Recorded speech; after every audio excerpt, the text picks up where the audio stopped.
So now let's just take a peek at, what's the final result, and let's do a little bit of before and afters comparison. So on the left, you see the original before, and then on the right is what it looks like today, or at least a couple months ago. And so I think, Jay and Elizabeth, you actually said you had neighbors walking by and saying thank you, I think, for keeping the scale of the house down, right?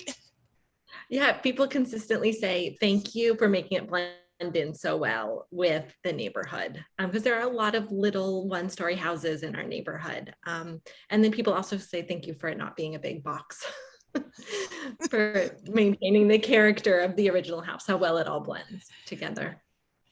Right. So yeah, and there was a lot of effort we put into tweaking it just right, making sure that, how low could we make that roof? And at one point it was lower than sort of the generic, the 5 foot mark. And if you do lower than that, like, it's sort of mimicking the old houses where you're sort of carving into the attic space.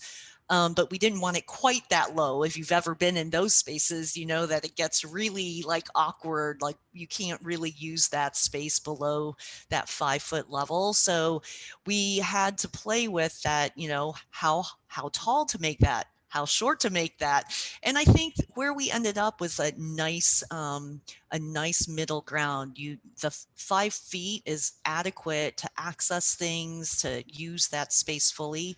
And we kept it down just enough. And your neighbors are always the greatest, your most honest critics.